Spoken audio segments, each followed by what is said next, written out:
May 25th was a great day, sunny and warm. And it was a good turnout as well. 1,000 people were standing in a parking lot under a big circus tent, eating free hot dogs and chips, waiting. 50 years before that day, William Noller started a small-town Ford dealership. He founded it on his principles of you always take care of the customer. His son Laird now runs the business. And his 2 grandsons, well, they're getting ready to run the business. That'll be 3 generations of Nollers running Laird Noller in Topeka. It's a good business. So the Noller family wanted to do something big to celebrate 50 years of being in business. So for 6 months ahead of that day, if you came into their Ford dealership and signed up for the raffle, you could win a grand prize. They were going to give away a brand new car. You could pick between an F-150 pickup truck, you could pick a Taurus, or you could pick an SUV, one of these little things called an Edge. 6,000 people filled out the little blue ticket and put it in the basket. 1,000 of them showed up on May 25th because they wanted to see who was going to win the grand prize. If you were there that day, this is what you would have seen. Laird Noller came up onto the stage, the son of the business owner himself. And he went up to that wire basket that had all those 6,000 blue tickets in it, and he started turning the crank to mix up all the tickets so it was a fair drawing. He opened up the lid. He reached in and he grabbed one of those little blue tickets. And then he had a little conversation. He whispered something to Joe, the manager of the dealership, next to him. Now, if you're like me, you get a little impatient when you don't know who's won and you want to just rush the stage and grab him and say, read the name, read the name. And eventually, Miles Henderson. Now, if you were there that day for that raffle, what's the first thing that would go through your mind when you heard that name? Now, don't cuss. It's right. It's not my name. All right? So what's the next thing that you do when you realize that you weren't the big winner? Right. You look around the room and you see who the lucky duck is, who won the grand prize. But it was silent. It was quiet. Nobody was jumping up and down, hooting and hollering. And so Laird simply dropped the ticket on the table, picked out another one of those blue tickets out of the basket and read that name. Now what just happened here? Why was he able to skip the first person and go right to the next person? What's the rule?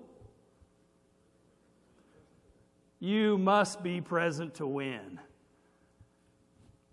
They drew 10 names out of the basket that day, and little old lady was walking away from that tent when they called her name. She was about ready to give up. She drove away in a $30,000 Ford Edge. Now I ask you, what does a blue raffle ticket at a car dealership have anything to do with leadership? That's precisely why I'm here in front of you today. Now, we're at a great conference today, and at this conference you're going to hear some wonderful things about the coal industry. Bill just outlined a few of them. And I've looked at the lineup. It's a great lineup. And you have important jobs. What you do is critical to the American economy. Can you just imagine? I mean, in this room, can we just say it? Life without electricity would suck. I mean, are you with me?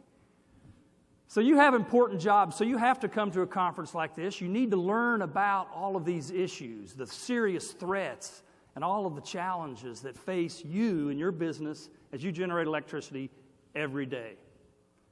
But we have a problem. We have a problem right here in this room with all of us. How many times do you come to a conference like this only to go back and do things the same way that you did them before you came here? Not take the lessons that you learn at a conference like this and put them into work at the plant where they need to be used. I think it happens a lot. And I'd like to change that. And I think to change that, we have to wrap everything that you're going to learn in the next few days with a big leadership circle, because I know that the people in this room are leaders, and I know that you have challenges back at your workplace, and I know some of the answers can be found over the next few days at this conference. If you take that material and put it back into your workplaces, wrap it with some leadership. That's my job here for you tonight. I'm going to give you some tools, and it doesn't matter whether you run your company and you're at the head, the top. Congratulations. Or you're at the middle and you maybe feel a little stuck in the middle sometimes in leadership and management and supervision. But you're still a leader. And maybe you're an engineer. I met a couple of them in the cocktail hour just a little while ago. If you're an engineer, good for you, right? Not so good for the people that have to sit next to you, and not so good for the people that have to talk to you in the cocktail hour. But good for you. I'm one of you. We need them, right? So where did we discover this leadership lesson? Because you see, I didn't invent this. What I'm going to talk to you about, I didn't invent this stuff. Sometimes the best things are in front of us our entire lives, and we don't see them. That's exactly the way this was, but I discovered it. And for me to tell you about it, I got to take you back to the beginning. 28 years ago, I was standing on a turbine deck, interviewing for a job in the power industry. I fell in love with that plant. I fell in love with your industry, and I wanted to spend my career in your business. So I finished college, and I went back, and I got a job at that power plant. Matter of fact, here's the first ID badge I ever had. Hey, who is chuckling? There is nothing funny about that picture. That picture looks just like my son. I was living 600 miles away. I was happy. I was earning my own living, doing my dream job, and I was loving it. But it wasn't long before I met him. He always wanted to meet the new guy, find out what you were made of. And everybody remembers the first time that they met Ed Platt. He was a giant of a man, and he owned the room when he came into the room. He had these principles that he called platitudes. And he seared them on your mind, and he wrote them on the whiteboard in his office. You knew what Ed Platt stood for. I got to admit, though, I was a little afraid of Ed Platt. Not because he wasn't fair, because a man of principle like that, well, I got to tell you, you just didn't want to let down a man like that. You were afraid to disappoint him. Ed had these principles. His first principle that I ever heard about was, fear is a healthy emotion. He believed there needed to be a little tension in the workplace, not too much, just enough to keep us on top of our game. You knew what Ed stood for when he walked into the room. One of the things at this particular power plant, it was a union power plant, and we had a lot of side agreements to the union contract. Every time a supervisor and a member of the bargaining unit disagreed on something, they would just create a new side agreement. Years and years of this happened, and we had so many side agreements that we couldn't effectively manage the contract. There were so many. Managers didn't know really what was in the contract, so we couldn't manage the contract. The union, the bargaining unit employees, they didn't know what was in the contract either, so they didn't know what to expect from management. It was a terrible thing. One of the things on Ed's list was to get rid of all of the side agreements to the union contract. He was either going to negotiate them into the contract, make them part of it, or do away with them. It was a year-long negotiating process, but eventually he did it. And when he did, he came back to the power plant, and he held one of his famous after-hours supervisors meeting. It was held in the only building on site big enough to hold all the leaders. It was a big green metal maintenance shed, concrete floors, and a high ceiling. I remember being summoned to this meeting that afternoon.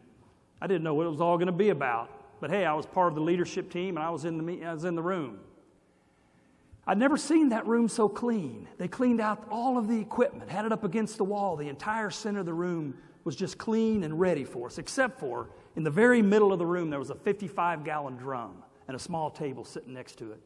Ed Platt came walking in the side door, kind of quiet, and he had a whole pile of papers underneath his arm, and he simply walked his way up to that barrel, set the papers down on the little table right next to the barrel, took out his lighter, lit the first piece of paper, he dropped it into the barrel.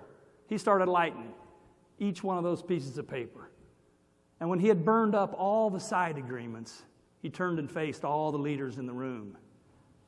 And he said, we have one contract. It's a fair contract. The union has signed it. We have signed it. We're going to manage to that contract. Nothing more, nothing less. Then he said, oh, by the way, and he reached down on the table, and there was the last piece of paper. Picked it up. He held it up. He said, if any of you need to make a side agreement, here's the form to do it on. Just complete the front side of this form, flip it over, sign your letter of resignation on the back.